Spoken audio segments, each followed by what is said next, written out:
Welcome to the Tech Life Well podcast, hosted by Theo Hale and Ariel Wells. It's great to be here. Today is Sunday, February 1st, 2026. And if you've been anywhere near the tech world lately, you know that the ground has basically shifted under our feet. We're witnessing this massive transition. We're moving away from the generative AI we all got used to, back in 2024. Chatbots, yeah. Right, the chatbots that could write a limerick or summarize a long email. And now we are stepping firmly into the era of agentic AI. That's exactly right. And to be clear, this isn't just about software that talks anymore. No. We're talking about systems that plan, systems that use tools, and systems that actually execute goals. We aren't looking at chatbots, we're looking at autonomous teammates. Right. And our mission for this discussion is to really figure out what that shift means for us. We want to explore how software is moving from being a tool we pick up like a hammer or a calculator to becoming a coworker that sits alongside us. And we're also going to tackle a specific, maybe slightly mind-bending mechanism that's driving this called recursive self-improvement. It really is a fundamental change in our relationship with technology. It's less about use and more about, collaboration. So let's unpack this. We keep hearing this term, agentic AI, everywhere. How is that actually different from the AI we were using just 2 years ago? I feel like for a lot of people, it still just looks like a text box on a screen. Visually, it might look similar, but under the hood, the difference is massive. Okay. The best way to frame it is the difference between being reactive and being proactive. If you think back to the AI of 2024, it was largely reactive. Right. You gave it a prompt and it responded. It was like a very smart encyclopedia that only spoke when spoken to. Right. It just sat there and waited for you. Exactly. But the AI of 2026 is proactive. Agents don't just wait for a prompt, they pursue goals. They have an objective and they figure out the steps to get there. So instead of me treating it like a search engine and saying, write me an email, I'm saying, get this project managed or plan this trip, and it figures out the 10 steps required to do that on its own. Precisely. It breaks the goal down into tasks and then executes them one by one. Wow. And this isn't just, niche tech for Silicon Valley startups anymore. We're seeing adoption scaling rapidly. According to recent data from McKinsey, the tech sector is leading the charge. Of course. About 24% of companies are using these agents in software engineering. But what's really interesting is that insurance and healthcare are following very, very fast. Why insurance and healthcare? I mean, those industries are usually dinosaurs when it comes to tech adoption. It's because they're so data heavy and process heavy. Insurance companies are using agents for marketing and sales, basically parsing thousands of potential customer profiles. Okay, that makes sense. And healthcare is adopting them for knowledge management, helping doctors sift through millions of pages of research to find a diagnosis. Okay, I get the concept, but mechanically, I'm trying to picture it. I need to see the gears turning. A text model is just predicting the next word in a sentence. How does it suddenly click? A mouse or a query? A database? Is there like a bridge we aren't seeing? There is, and that bridge is called function calling, or sometimes you'll hear tool calling. Okay. We have some documentation from OpenAI that explains this really well. Imagine you ask an AI, what's the weather like in Paris? In the old days, 2023 or 24, the AI might just hallucinate an answer or say, I don't know, I'm just a text model, I don't have eyes. I've seen that a million times. Exactly. It was trapped in its own training data. But with function calling, the model doesn't just guess. It creates a structured request. A structured request. Think of it like a very specific order form, usually a JSON object, just a block of code that machines can read. It sends that order form to a weather API. It effectively calls the tool. Oh, okay. The tool sends back the raw data, it's raining in Paris, and then the AI translates that back into human language for you. So it's like the AI has been given a utility belt. It realizes, I can't answer this with my own brain, so I'm going to reach for the weather tool or the calculator or the stock ticker. That's a perfect analogy. And it goes much further than weather. The OpenAI source mentions examples like executing code or even pulling a daily horoscope. Right. But in a business context, it means the AI can query a corporate database, update a customer record, or process a refund. It has hands now. Let's look at a real-world example because that makes it concrete. I was reading about HPE, Hewlett-Packard Enterprise, in a report from Deloitte. They built a system called Alfred. Oh, Alfred, yeah. And honestly, the problem they solved is something I think every single office worker relates to. Oh, absolutely. Alfred is a fascinating case study in agentic workflow. It was designed to help with financial reviews. Okay. Now, normally, a financial review is a painful, time-consuming process. You're pulling data from 3 different systems, you're wrestling with spreadsheets that crash if you even look at them wrong. And you're drinking way too much coffee. I've been there. It's the kind of work that just burns people out. It's repetitive, but the stakes are so high you can't make mistakes. Exactly. So what's unique about Alfred is that it's not just one bot trying to be a genius. It's actually a front-end interface that manages 4 underlying specialized agents. Ah, so it's a squad. It is. You have one agent that just does data processing. Okay. Another one is an expert in SQL analysis. One is specifically designed for building charts, and another for reporting. So it's not a Swiss Army knife. It's a toolbox with specific tools for specific jobs. It is. And the key insight here is that it transforms what used to be a manual, grinded-out process into an automated workflow. The human is still there, but they aren't copying and pasting cells anymore. They're reviewing the strategic output that Alfred produced. See, that specific detail, the fact that Alfred isn't one bot, but a squad, that feels like the blueprint for the whole industry right now. It is. We need to talk about this move from the God model, one giant AI that knows everything, to these teams. I'm seeing terms like swarms and multi-agent orchestration everywhere. That is the dominant trend for 2026. If you look at the research on recursive self-improvement, they define a very specific architecture for the enterprise. You typically have 3 main roles. Okay. First, you have the orchestrator. This is the project manager. It takes your vague request, launch a new product, and breaks it down into 1,000 little tasks. That's the boss. Got it. Then you have the workers. These are specialized, like the SQL agent in Alfred, or the legal compliance bot, or a coder. Right. But then, and this is maybe the most important one, you have the verifier. The verifier, what does that do? It's the critic. Its only job is to check for errors. And this is crucial because it prevents the agents from hallucinating or going off the rails. That makes sense. IBM is even predicting the rise of super agents Yeah. that operate across your entire digital life. Your browser, your code editor, your email, orchestrating these little workers without you having to constantly switch tools. I love the idea of a verifier. It's like having a built-in editor or a compliance officer sitting on the digital shoulder. There was a great example of this team approach in the Anthropic report with a company called Fountain. They deal with high-volume hiring, right? Right. Fountain is a frontline workforce management platform. So, I mean, imagine the chaos Yeah. of trying to hire thousands of delivery drivers or warehouse workers at once. Yeah, that's a nightmare. They used what they called a co-pilot to orchestrate sub-agents. So one agent handles screening candidates, another handles document generation, another one checks background info. Okay. By using this swarm approach, they cut the staffing time for a fulfillment center from weeks to under 72 hours. Wait, hold on. From weeks, 72 hours, that is just wild. But I have to ask, what happens to the humans who used to do that screening? Is this just replacing the HR department? It's a valid question. In Fountain's case, it really allowed them to scale. They couldn't physically hire that many people that fast with just humans. Right. But yes, the role changes. The human becomes the orchestrator of orchestrators. You aren't reading resumes anymore. You're monitoring the system that reads resumes to make sure it's being fair and efficient. Okay, here is where it gets really interesting and maybe a little sci-fi. We need to talk about recursive self-improvement. The acronym is RSI. Right.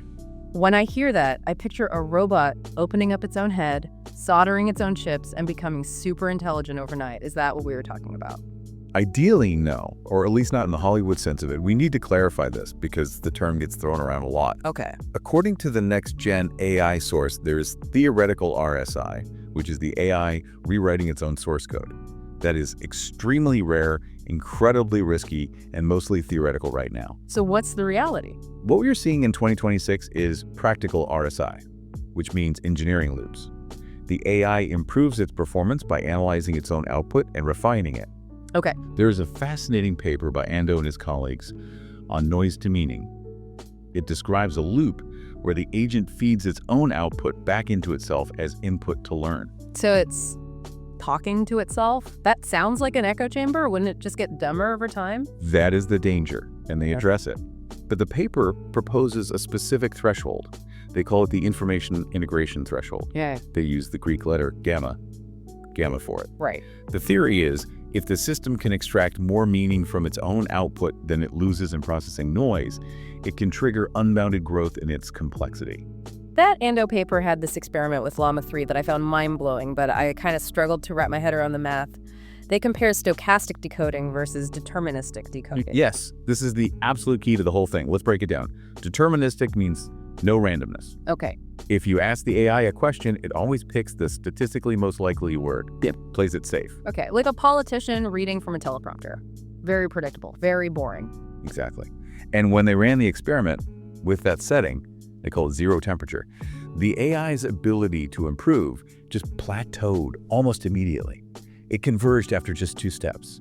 It couldn't learn because it wasn't generating anything new. And the stochastic version, what's that? Stochastic means you introduce randomness. You introduce a little bit of noise. Think of it like a brainstorming session. If everyone in the room just agrees with the boss, that's deterministic. It's safe, but you get zero innovation. But if you have someone in the room who throws out wild ideas, some might be bad, some might be crazy, that's the noise. And suddenly one of those crazy ideas connects a dot that nobody saw before. Precisely. When they allowed that randomness in the Llama 3 experiment, the context, the amount of new information the AI was building, it grew linearly. It reached 218 tokens of new thought in just 10 iterations. So what does this all mean practically? It sounds like you need a little bit of chaos to actually learn or improve anything. You do. You need novelty. If the system is perfectly predictable, it just stagnates. This connects to the concepts of self-refining and react patterns we're seeing in the research. The model generates an answer, then it critiques its own answer, and then it refines it. And does that actually work better than just getting the answer right the first time? The stats say yes.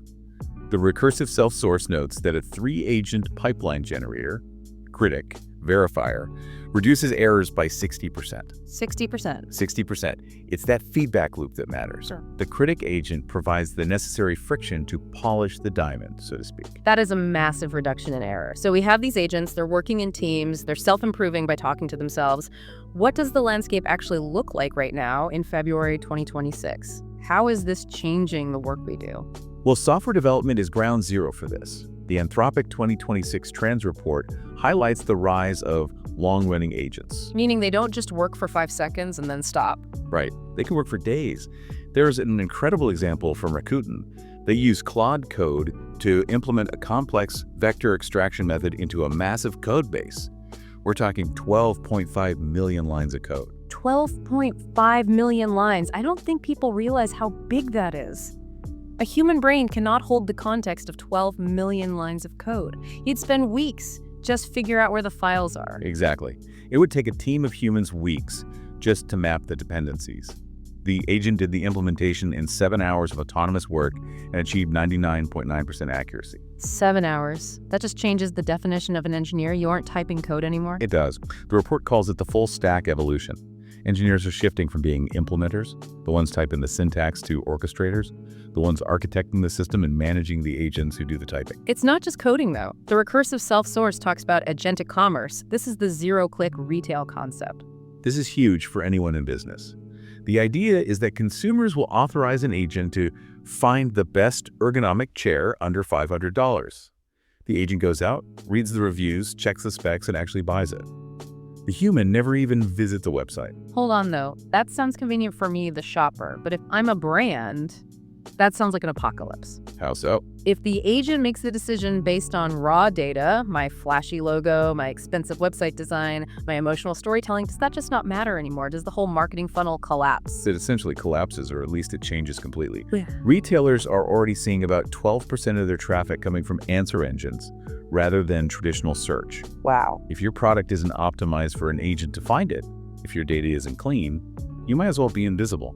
The agent doesn't care about your logo. It cares about your specs and your shipping speed. We're also seeing this impact the structure of companies themselves. Deloitte calls it the silicon-based workforce. It's a hybrid workforce. You have carbon-based workers and silicon-based workers. Companies like Moderna are actually combining their HR and IT departments. HR and IT together. That sounds like a clash of cultures. It does, but it makes sense if you think about it. They need a plan for work to get done. They don't necessarily care if a human does it or a machine does it. They just need to allocate the resource. So talent planning now includes agent planning. Exactly. Do we hire a person for this, or do we spin up an agent? It's coming from the same budget line now. That is a profound shift. But we have to look at the other side of the coin here. It's not all smooth sailing. Deloitte brought up a term that I think is going to be the buzzword of the year, and I've already run into this myself. Agent washing. It's the new greenwashing. Okay. 100%. Vendors are taking old school automation scripts. I mean, basic if this, then that macros that have been around for 20 years. Right. And just slapping the label agent on them to sell them to premium. I saw a tool the other day that claimed to be an AI scheduling agent, and it was literally just a calendar link. It's frustrating because it dilutes the trust in the real tech. And sometimes it results in what they call work slop, right? Work slop is a great term. Yeah. It refers to poorly designed agents that actually make processes less efficient.